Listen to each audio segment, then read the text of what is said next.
It was the 4th of February in the year 1875, and the snow lay deep in the gorges of the Gilmerton Mountains.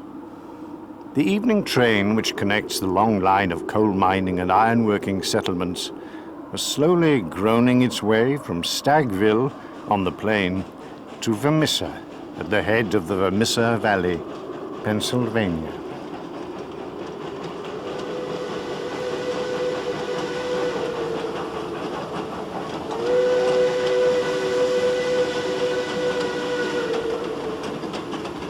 This is the most desolate corner of the United States of America.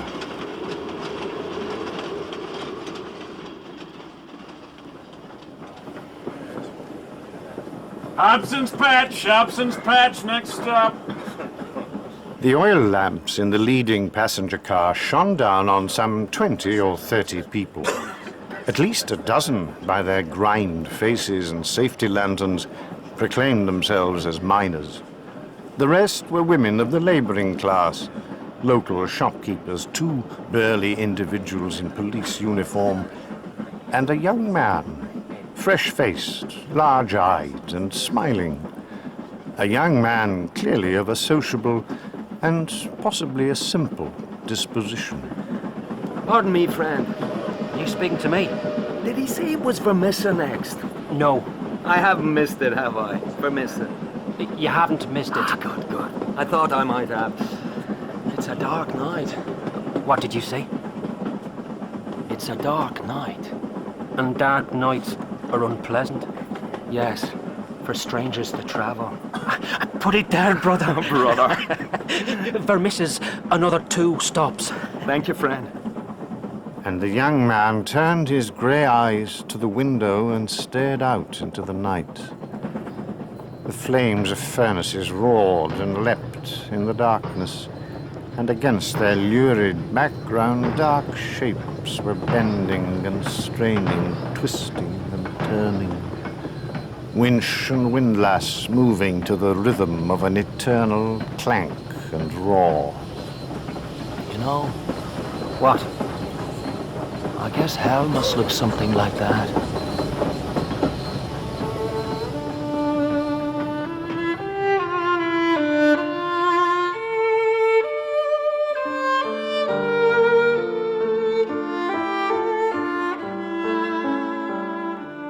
The Valley of Fear by Sir Arthur Conan Doyle, with Clive Medicine as Sherlock Holmes and Michael Williams as Dr. John Watson, Ian Glenn as John McMurdo, and Ronald Pickup as the narrator. Episode 1, The Scourers.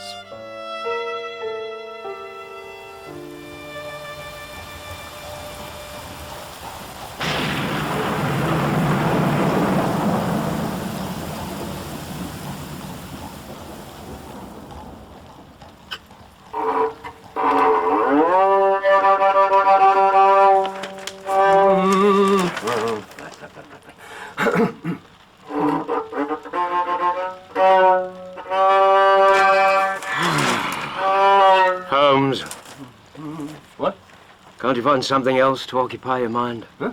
Well, I could. You think I've been doing this? Very probably, yes. Isn't there anything in the post? Haven't looked. Why on earth not? Because there's no point. Why should today be any different from yesterday or the day before or the day before that? Oh, it's very logical. Look at the damn post.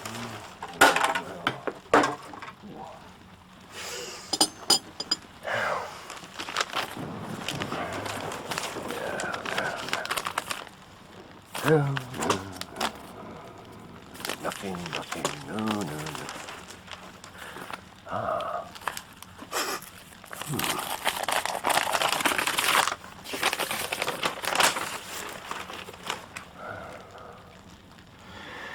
You know, I'm inclined to think... Are you? I can't say I've noticed. Oh, for God's sake, Holmes. Just because you've had nothing to occupy you for a couple of weeks... 5 you weeks. don't have to... All right, then 5 weeks. You still don't have to take it out on me. 5 long, sterile weeks in which the only intellectual problem that's presented itself is what fatuous interruption I can expect from you. No, you're not even making sense. If you've had nothing to think about, how can I have interrupted you? Dear God, I must be the most long-suffering individual in London. Coffee? No, thank you.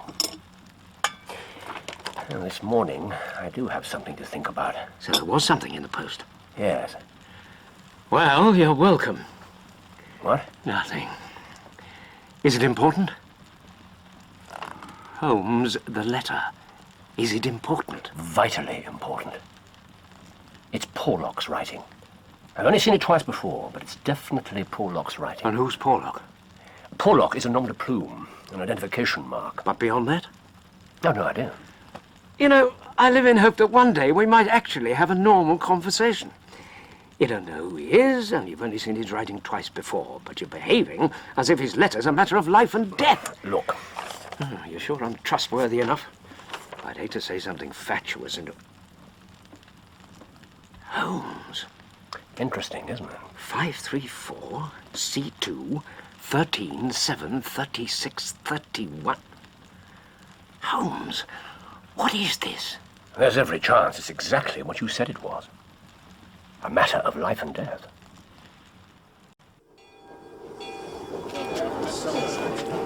You didn't tell me this was your stop too, brother. Wait. Okay, now we can talk. You never know who's listening. No, I guess not. Brother Mike Scanlon, Lodge 341, Vermissa. Brother John McMurdo, Lodge 29, Chicago. Bodymaster J.H. Scott. The clouds are heavy. Yes, a storm is approaching. I'm in luck to meet a brother so early.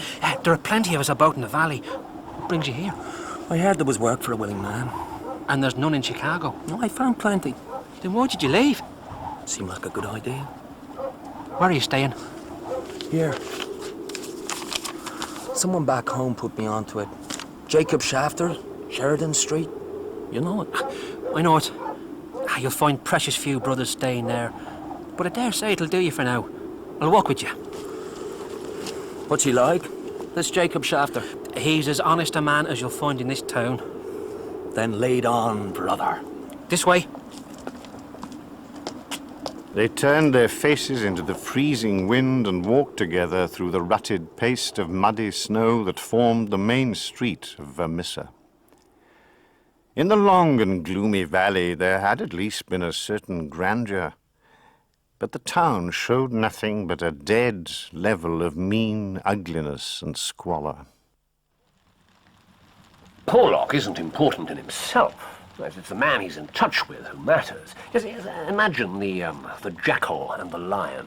No, or rather, yes, the pilot fish and the shark. He works for a criminal. But in truth, he's rather more on my side of the law than his master's, or on occasion at least. An informant. Not purely out of the goodness of his heart, presumably. Watson, you're a cynic. A realist. Well, the occasional £10 note's found its way from me to him, yes. It was money well spent. This is advance warning of some devilry. A string of numbers. And one letter. And 3 words. Douglas Burlston Burlston. What do you make of it? 534 C2 13 7 36 31 17 21 Douglas. Words on the page of a book. You think so? No doubt about it. It's Porlock's usual method. Why are some words written out? Because he couldn't find them in print. Exactly. So, which book? I don't know. But without a title, we can't do a thing. Watson, you have an unerring ability to keep us flat-footed on the ground. This here's old man Shafter's place. Thanks.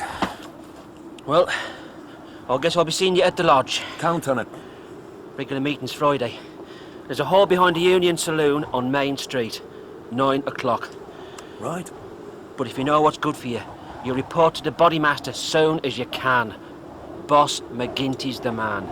Councillor Jack McGinty. It's him owns the saloon. What's he like? You never heard of Boss McGinty? Oh, how could I? I'm a stranger in these parts. I thought his name was known clear across the country. It's been in the papers often enough. In the papers? What for? Good God, man, what's the matter with you? Because of the Scourers. What are the Scourers? Are you joking with me, friend? Now, why would I be doing such a thing? You really don't know about the Scourers? Never heard the name before. Well, you'll find out soon enough. Now listen, you take my advice. Report in as soon as you can. I guess I'll settle in here first. If you say so. Excuse me. Good night, Brother Scanlon. Good health to you, Brother McMurdo. You forget your key again. Honestly, you'd lose your head. Oh, I'm sorry. Oh, please, miss. Don't be apologising. That's as pleasing a shade of red as ever I've seen. I thought you were my father. No, that I'm not. No. So, would you be having a place by your hearth for a weary traveller? 534 C2 13. Will he send you the title? By the next post. All we have to do is wait. All we have to do is wait. You know, you should be grateful for the code. I should. Why? Oh, because of the suspense. You can't deny. It makes for a better story.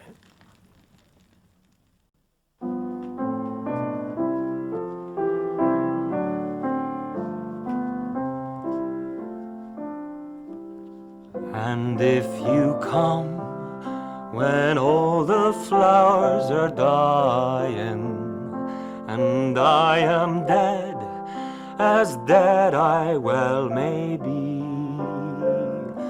you'll come and find the place where I am lying, and kneel and say an Ave there for me.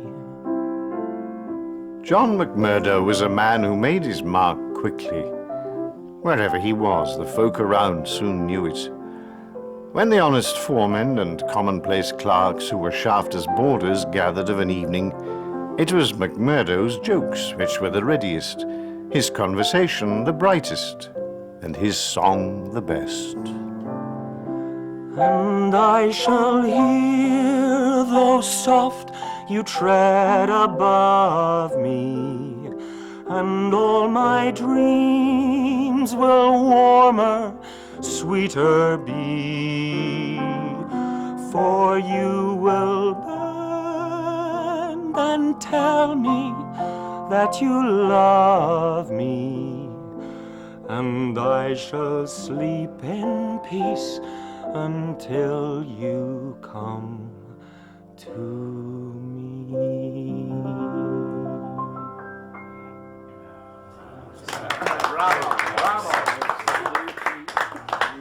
Thank you, Miss Shafter.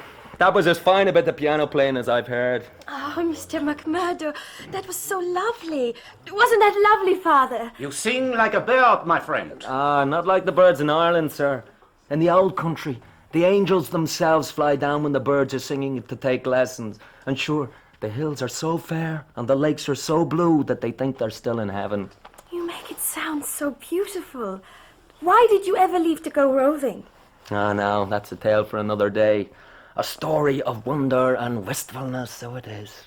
Promise you'll tell it to me sometime. Would you really like to hear it? You wouldn't be fooling with me. Oh, no. I wouldn't be fooling.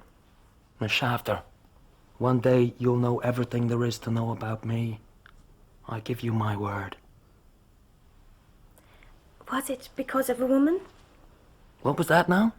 That you went adventuring. Did you leave behind a wife in County Monaghan? A wife? No, I've no wife. Sure, I've never found the right Colleen. Not until now, that is. No, don't say that. What? You mustn't. There's someone else. What do I care about that? I love you, Etty. But you've not been here a week. You can't be serious. Yes, I can. Oh, God, I don't know. John, I want to believe you. But I can't. I mustn't. Etty, why are you so scared? You mustn't ask me. She's right to be scared. Mr. Shafter? And you should be scared too. Damn! What does he say? It's too dangerous. He suspects me. Burn the code message, Porlock. Damn that man. Oh, how could he be so careless? For God's sake, he might be in terrible danger. Where's that first letter? Oh, you threw it on the table here. Shall I burn it for you? No! But it's what he wants you to do. I don't care. This is too important to drop. But it's useless. We can't decode it. Can't we? My Eddie's already pledged to Ted Baldwin. Who the devil's Ted Baldwin? He's one of the Scourers. The Scourers again. It seems to me in this town it's Scourers here and Scourers there, and always in a whisper. Who are these people? They're a murder society. What? And when they don't murder, they maim and destroy. They make good men pay them for protection, and they arrange for accidents if the money's not there, regular as clockwork. Everyone knows it. Everyone knows it? Then why haven't they been brought to justice? No one dares to speak against them. Well, I've never heard of these Scourers. They also call themselves the Ancient Order of Freemen. The Scourers are the Freemen? So, you've heard of them at least. Heard of them? Sure. I'm a member myself. You? And why shouldn't I be? The Ancient Order stands for charity and good fellowship. In some places, maybe. Not here. Show me your proof. There's no proof. Someone to see you, McMurdo. Who is it? It's me, McMurdo. Mike Scanlon. I'll be right there. Mr. Shafter, it's me brothers you're after insulting. You prove what you're saying, or you apologise. You can find other lodgings in the morning, mister. And keep away from my daughter. Well, go and talk to your Scourer friend. Why the devil haven't you reported to the Bodymaster? I've been busy. Had to find a job. Good Lord, man. You should have gone to him the minute you came here. You're a fool. A fool, am I? What's happened to you? That's my affair. Sure. No offence meant. But listen, don't set yourself against Boss McGinty, brother. Don't do it.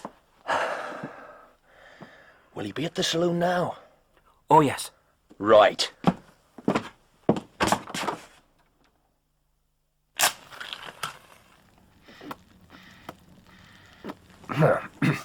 And the reference is to a book.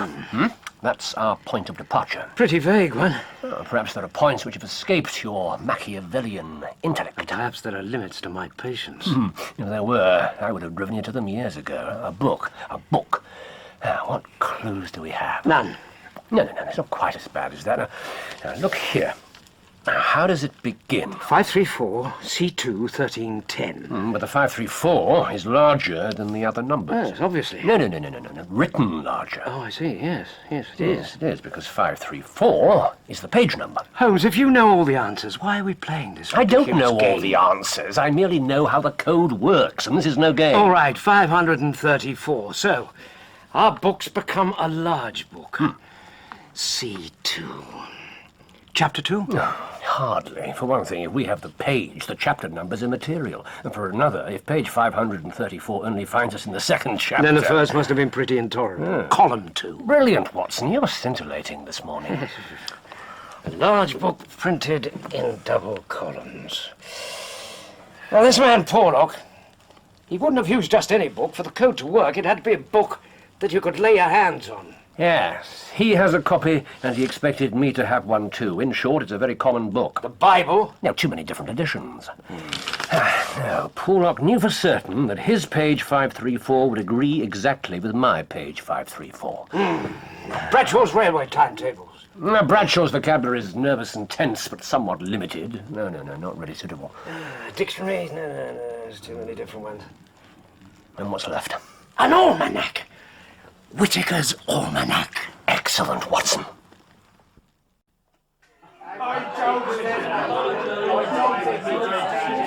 The atmosphere of Councillor McGinty's saloon was blurred with tobacco smoke and heavy with the smell of spirits.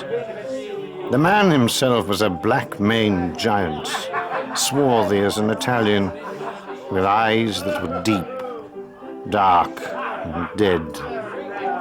Well, young man, I can't call your face to mind.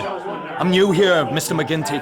Not so new that you can't give a gentleman his proper title. He's Councillor McGinty, stranger. I'm sorry, a councillor. John McMurdo. I was advised to see you. Well, you see me. This is all there is. What do you think of me? Well, it's early days. But if your heart's as big as your body and your soul's as fine as your face, then I'd ask for nothing better. By God, you've got an Irish tongue in your head anyhow. Who told you to see me? Brother Scanlon, Lodge 341. It's a dark night. And dark nights are unpleasant. Yes, for strangers to travel. Brother Baldwin. What? Baldwin? Ted Baldwin.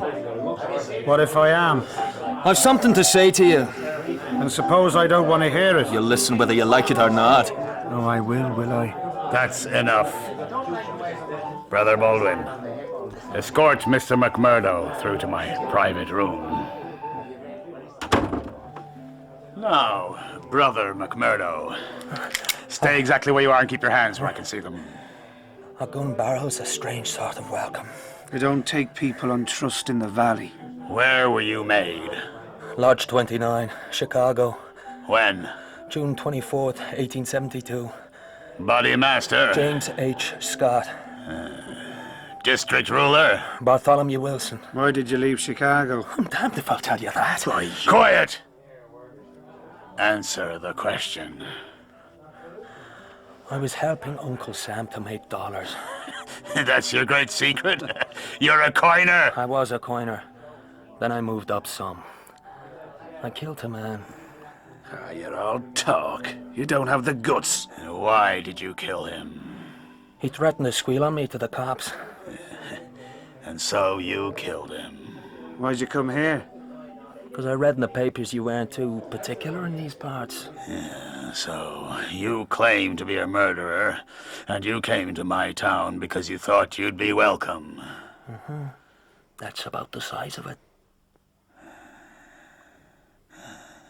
Regular lodge meetings Friday. I know it. All behind the saloon. 9 o'clock. Be there. Whitaker's Almanac. Right. Yes. Rather reserved in the beginning, positively garrulous towards the end. Page 534. Column 2. Column 2, the trade and resources of British India. The first number's 13. 13. Maratha. Not a very auspicious beginning. 7. Government. At least that makes sense. Doesn't seem particularly relevant, though. What's next? 36. 36. Well, what does the Maratha government do? Holmes? The next word is pig's bristles. John! John! Wait! Oh, Eddie. What are you doing up at this hour? Where's your father? Still asleep. I had to see you before you went. He's forbidden me to talk to you. I know. Where will you go? I've got a room at another house. Widow McNamara's. Some friends arranged it. I know the place. John, I'll try to see you there. Betty. Ted Baldwin. Father shouldn't have told you. I'm not scared of a man like Baldwin. Well, you should be. Oh, John, why couldn't you have come here sooner? And if I had, suppose I'd been first. I wish to God you had been. Even though I'm a freeman too. But not like them. You could never be like them. You don't know what they're like. Oh, my love. I know more than you think. Maratha government pig's bristles. I suppose it couldn't be a code within a code. Not exactly Porlock style, I'm afraid. I'm sure we had it. Shall I try Bradshaw? Yes. Why not? No, No, we were right. But it doesn't make sense. Because we're too up to date. What's the day today? January the 7th. We're before our time, and we suffer the usual penalties. Oh, where is it? Where's what? It's the 7th of January, and we very properly laid in the new almanac. But Paula... Probably used the old one. Exactly. The coal scuttle? Yes. Now, let's start again.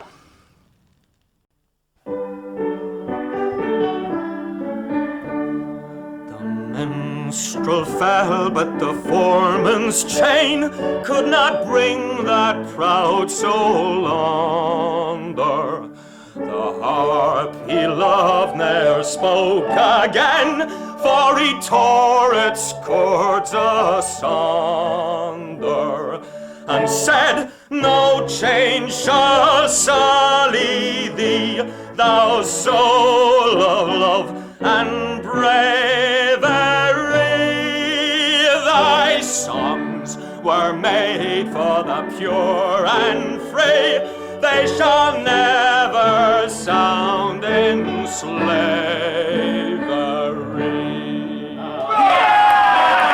Thy songs were made for the pure and free, they shall never sound in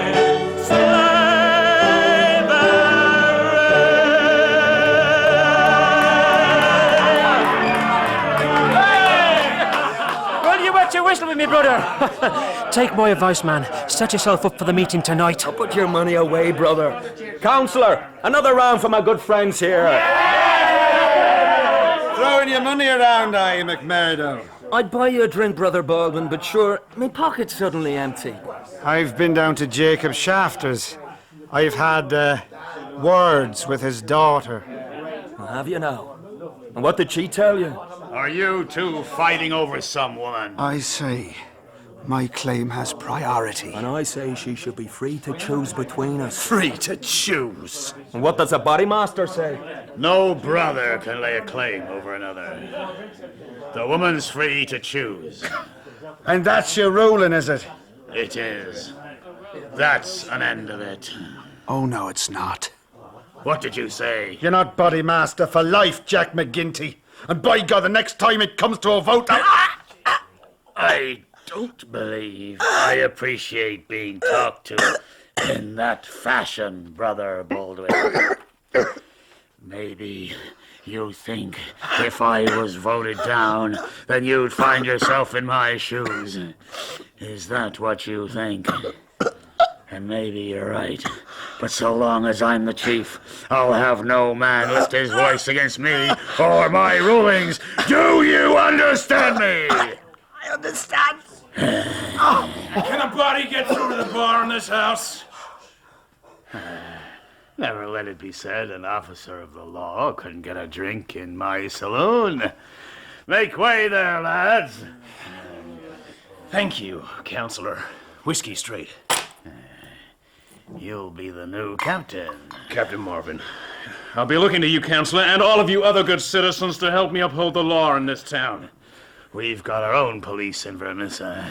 We don't need any imported goods. Especially not the paid tools of the mine owners. Well. John McMurdo. You know me, copper? Oh, I know a Chicago killer when I see one. I was on the force there before I came to this damn coal bunker. We couldn't make anything stick back then. Perhaps I'll be luckier here. Now, page 534. Yes. Second column, word 13. There. Much more promising. 7. 7 is, there is. 36. What? What does it say? There is danger.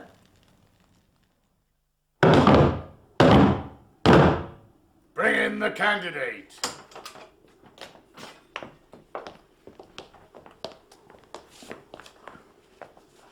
Unbind his hands. Leave his side.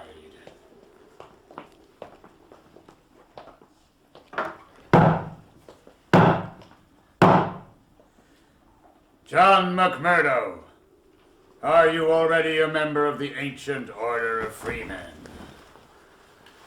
I am. Your lodge? Lodge 29, Chicago. Dark nights are unpleasant. Yes, for strangers to travel. The clouds are heavy. Yes, a storm is approaching. Are the brethren satisfied? Aye! Brother McMurdo, we know by sign and countersign that you are indeed one of us. But in this county, and in other counties of these parts, we have certain rights and duties of our own.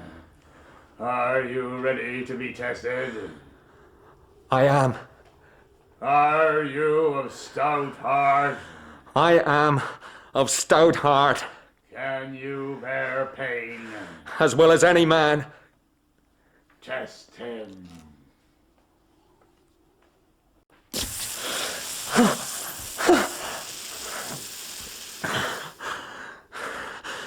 I can take more than that.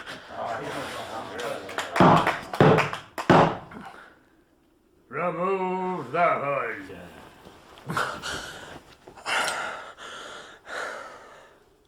John McMurdo looked down at his right arm. There, on the flesh of the forearm, a wisp of smoke still rising from it, was a clear-cut circle with a triangle within it, deep and red, the brand mark of the Scourers. It's done. It's done. Read it back, Doctor. There is danger. Confidence is pressing. Douglas. Rich country man, Burleston House. Burleston. What do you think of pure reason and its fruits? If the greengrocer had such a thing as a laurel wreath, I'd send Mrs. Hudson round to fetch it. It's a pretty curt sort of message. Oh, he's done remarkably well. When you've only got a single column to choose words from, you're bound to have to leave something to the intelligence of your reader, which fortunately was well up to the task. Some devilry is planned against a Mr. Douglas, a rich country gentleman of Burleston House. Burleston. Whatever that is. Confidence is pressing. Oh, really, Watson, you're supposed to have a way with words. Porlock's confident that the danger's pressing. Confidence was the best he could do. Well, can we find this Douglas and save him? Of course we can. Ah, hello, a visitor. A client? Oh, that ring had an unmistakable touch to it. That's all right, Mrs. Hudson. The gentleman knows the way. Who is it? You're an early bird, Mr. Mack. Ah. I wish you luck with your worm. Come in, come in. Good morning to you, Mr. Holmes. Doctor. Inspector MacDonald.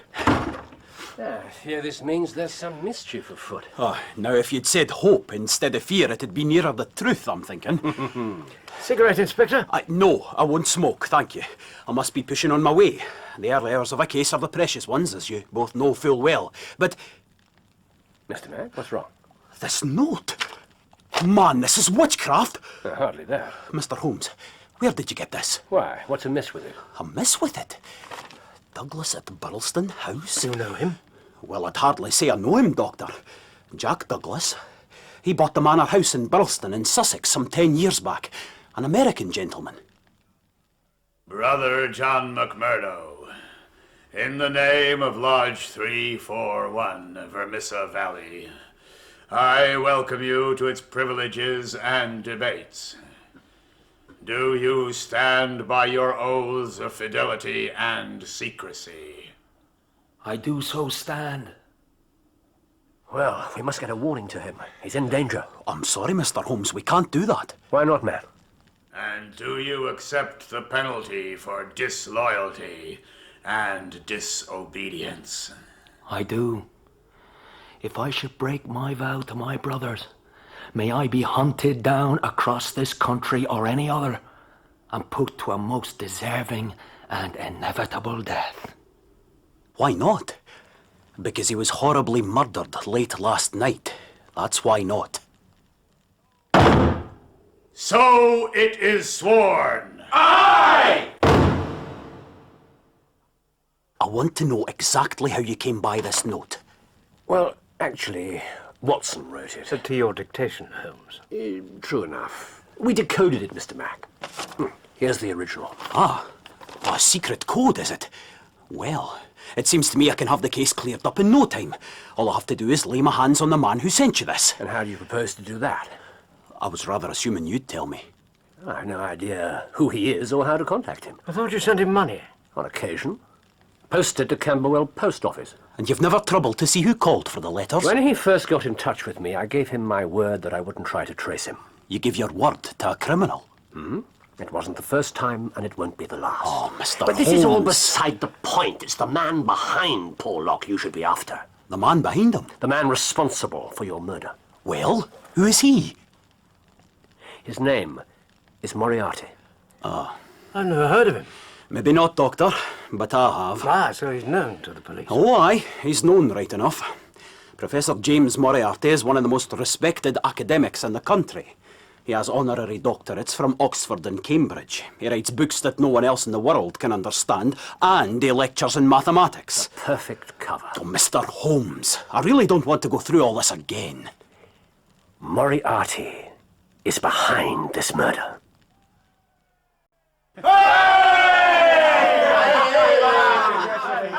Following the ceremony of initiation, drinks were produced and strong liquor flowed freely.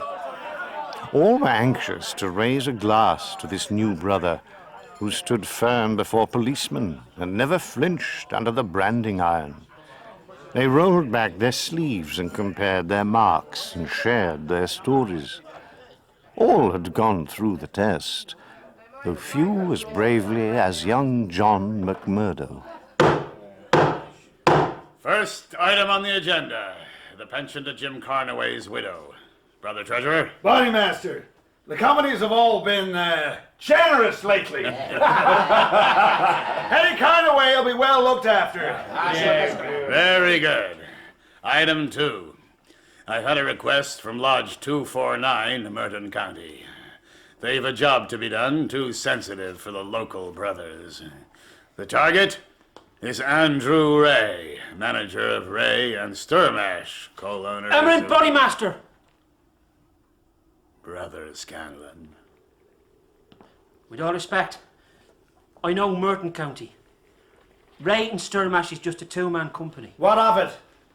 If we kill this man, Charlie Sturmash will sell up and move out. And then it'll be just like the others. One of the big companies from New York or Philadelphia will buy up the mine.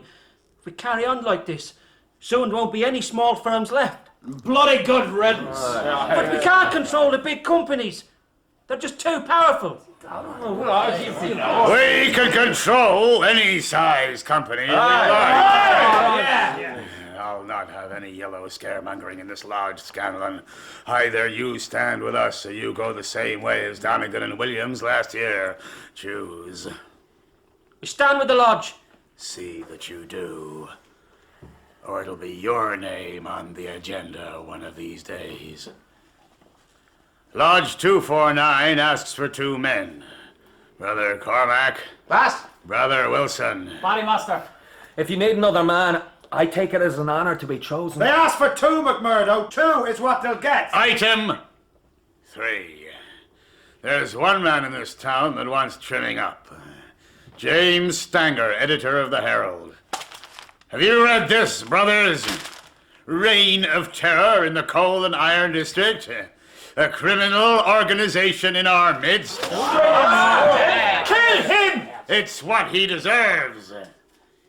But there'd be more trouble than we need just now. I want him warned, not killed. Brother Baldwin. Boss.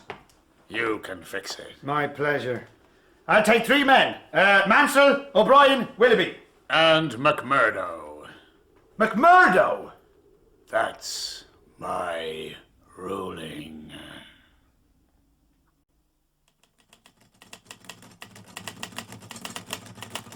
Hey! What? Help! Help! No! Help! Stanger! This'll teach you to print your damn lies, eh? Call me a criminal, will you? Easy, man. Baldwin, for the love of God! Shut your mouth! That's enough! Keep out of this! That's enough, I said! Get your hands off me, you damn traitor! Stand away from him, Baldwin, or I'll blow your face off. By God, you are a traitor. For God's sakes, hurry yourselves! The street's awake! Go on, lads. Scatter! Ted! Come on, man! I'm coming! McMurdo, don't think that this is over.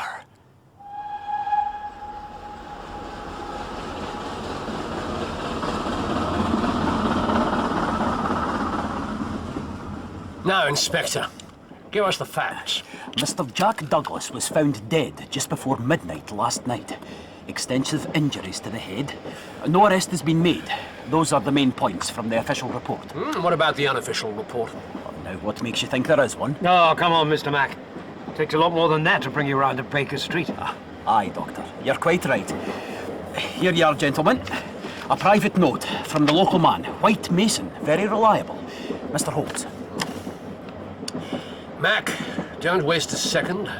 Extraordinary features, perplexing details. Bring Mr. Holmes and Dr. Watson if you can. This case is a snorter.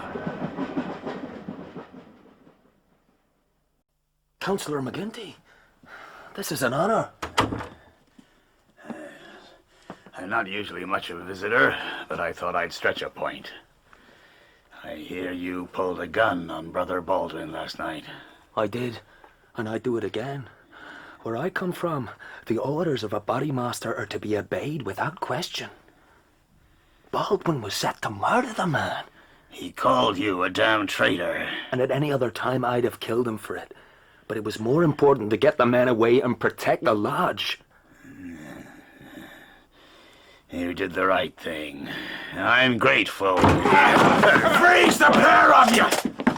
What's the meaning of this, Marvin? I thought you'd be getting into trouble, Mr. Crooked McMurdo. You're coming with us. What am I being accused of? This man is a friend of mine. I'll answer for his conduct. Is that so? Well, Mr. McGinty, you may have to answer for your own conduct one of these days. Give me a pistol, McMurdo. There. But I'll ask you again, Captain. What is it you think I've done? You were involved in the beating of old Stanger at the Herald office last night. Drop this now, Marvin. Save yourself a deal of trouble. What's that supposed to mean? This man was with me in my saloon last night. We played poker till first light. And I can bring a dozen witnesses to prove it. Not guilty.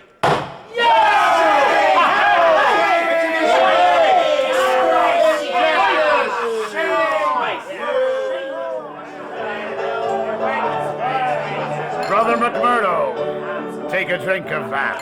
Thanks. To poker! That's a fine drop of whiskey.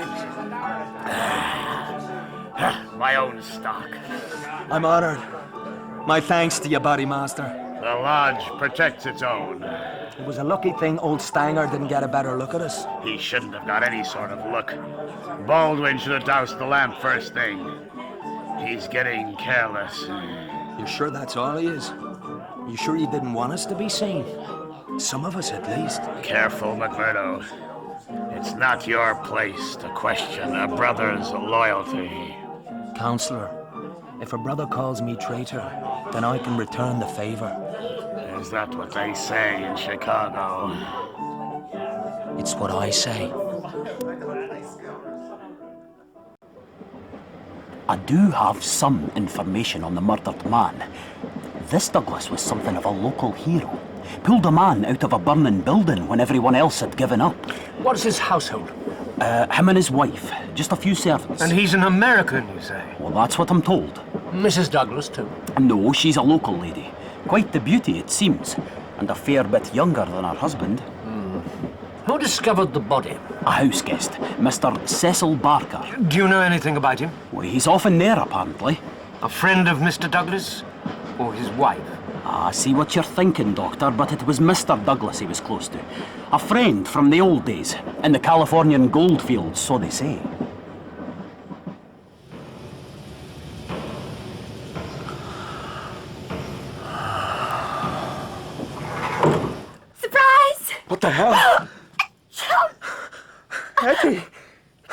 My God. Etty, For pity's sake, John. you shouldn't go sneaking up on a body like that. I wanted to see you. And I try and strangle you. Oh, come here, my darling. Let me make it up to you. Why were you so scared of me? Sure, I was thinking of other things. Come on. Come here. John! Now, come on. Make your heart easy. Let me see you smile. How can I be easy when I know you're one of them? A criminal. We're just poor men trying to get our rights. Give it up, John. I beg you. I can't break my oath.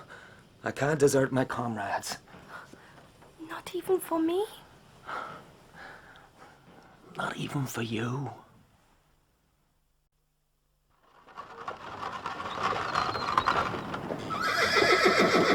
Burlstone Manor, gentlemen. Thank you. That's not a house, it's a fortress. Aye, that's the word for it. Jacobean. Built on the ruins of something much older. Probably 11th century. That really would have been a fortress. This is enough of one for me. A moat and a drawbridge. Wonderful. That drawbridge still works. See the oil on the chain? Not from here, no. Some of the winding gears almost new. Interesting. This Mr. Douglas valued his security. Jacobean, you say? Yes, why? Oh, I was just thinking. This house has seen 3 centuries of births and homecomings, and country dances and hunts and happiness. Thank you, Watson. And now, in its old age, this tragedy. Mind you, it's a fit setting for a murder. Silent as a churchyard and dark as a tomb. Beautifully put. You'll probably double the circulation of the Strand magazine. Mr. MacDonald? Oh, wait, Mason. Gentlemen, good morning to you. Good morning. Oh, Dr. Watson. I hope we'll all have a place in the book when the time comes, eh? Mr. Holmes? Mr. White Mason? Oh, this is something after your own heart, gentlemen. A snorter. A real snorter.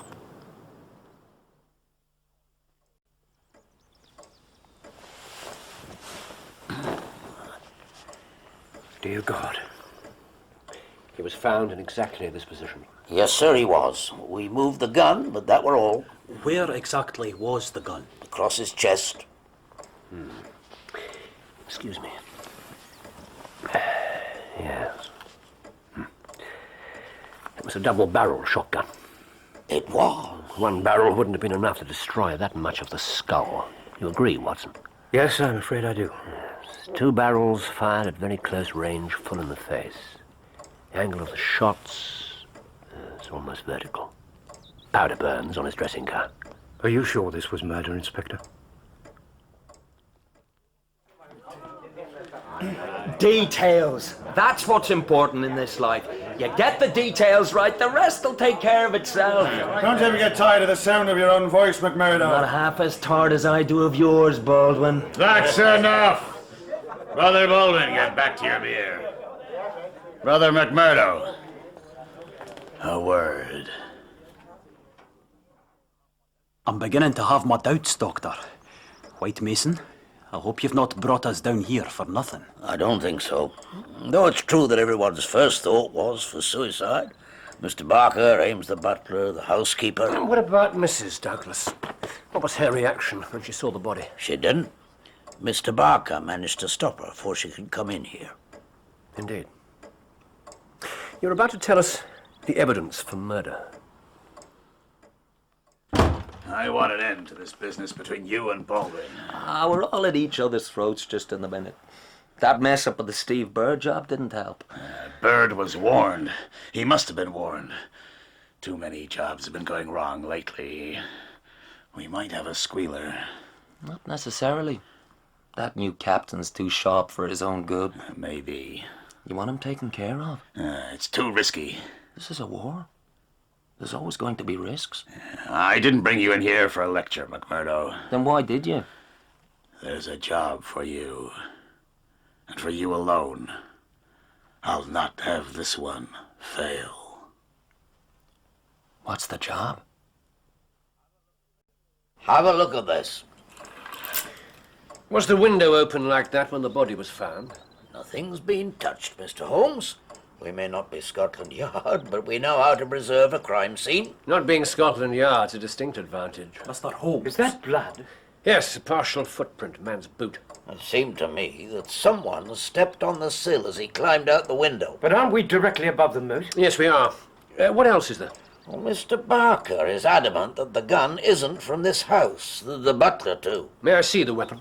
I had to move it so the local doctor could examine the body. The barrels have been sawn off short. Never seen that before. Here.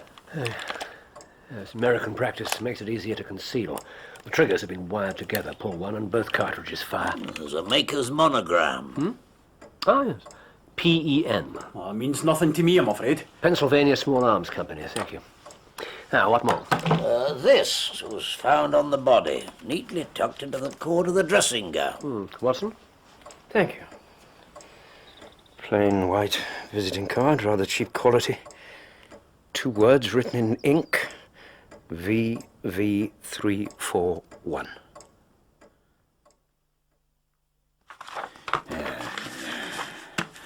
Chester Wilcox, chief foreman of the Iron Dike Company. We've had 2 tries at him already, but no luck. Now, look here. That's his house. It's well out of earshot of any of the others. Out of earshot? It could be a noisy business. There's a wife and 3 kids as well as the man himself. They're bound to raise a cry. I'll pick him off at work. During the day. No, you won't. He's expecting us to do just that. He's always on his guard. Then you're right. At home's best.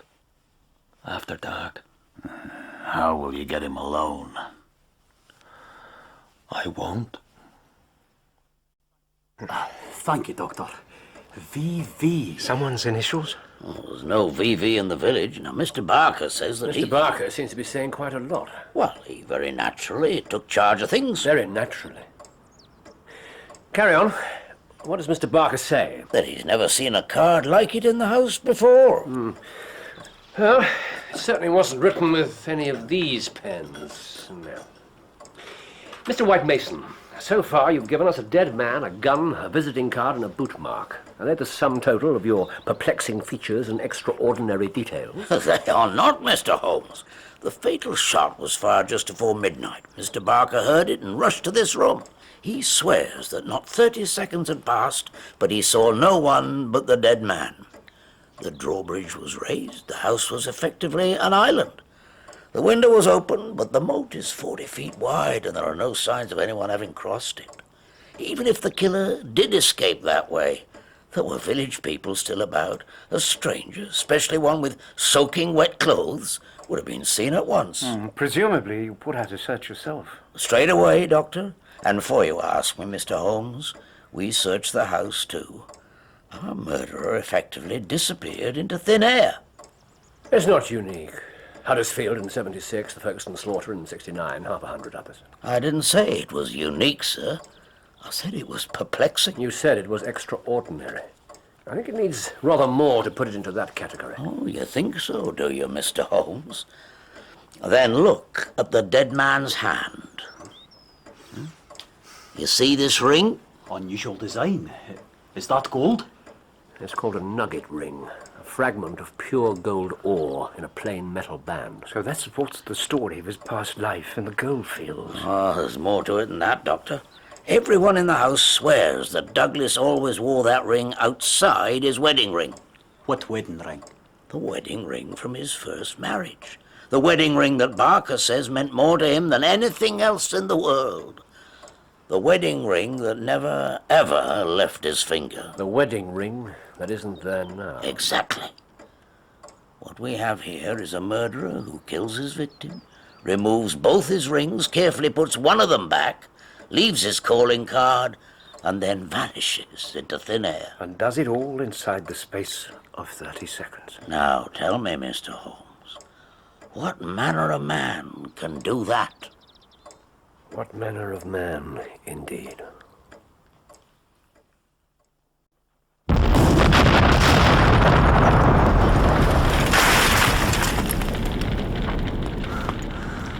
Oh, that's fine. That's very fine.